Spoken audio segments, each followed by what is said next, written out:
Well, hello everybody and welcome to another tutorial. In this tutorial, we're going to fix my shoe.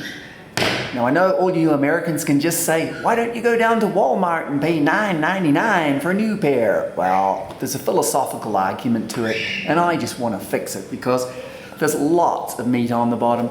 The tops are good, but then they go and do this. And they're designed to do that. And so I have a fix for it. Let's beat those shoe manufacturers.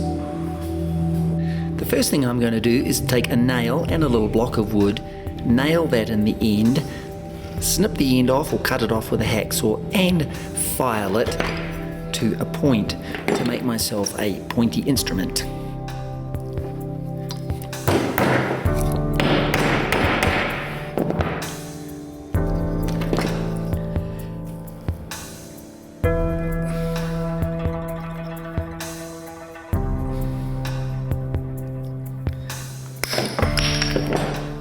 So there it is with a nice point on.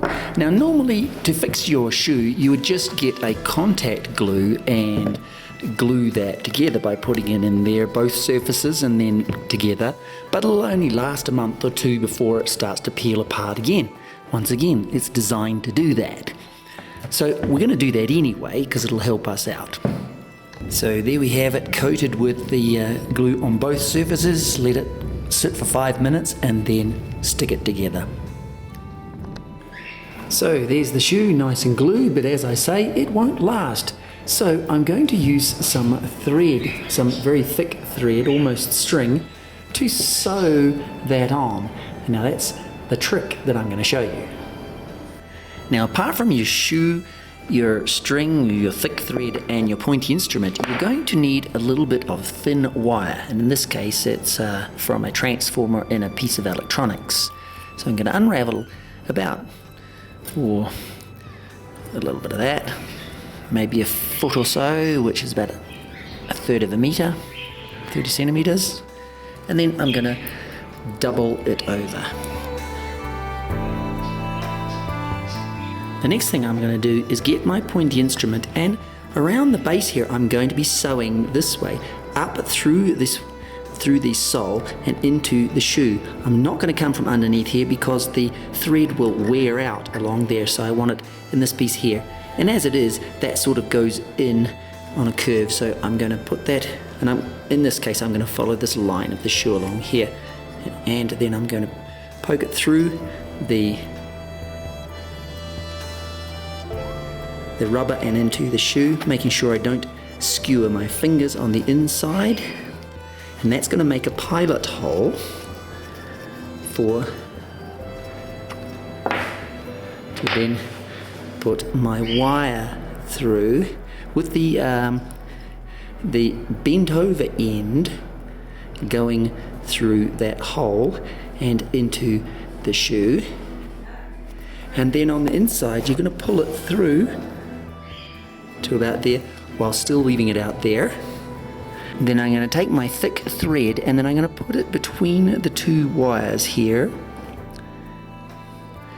and then pull that wire so it pulls the string through like this, and I'm going to take a length that's going to go right round the shoe and to there and a little bit extra just in case.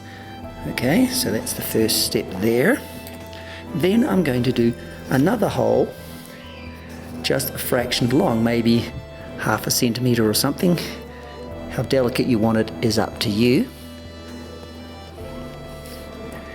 Then once again do the wire through and back again. Alright. Then I'm going to take about 3 or 4 times the length of string and then snip it off with some scissors.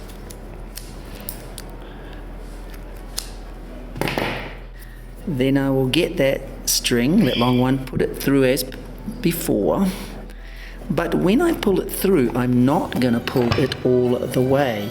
I'm only going to pull it like this.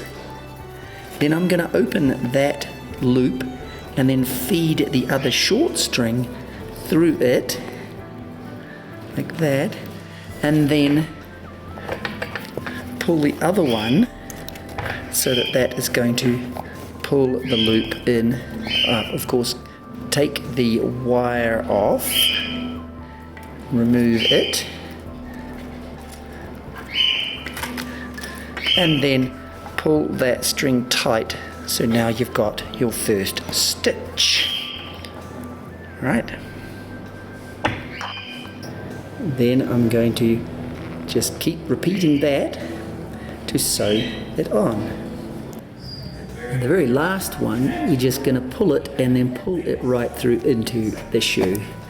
And then trim it off on the inside, and then we're done. There it is, sewn right around. And that will last a lot longer.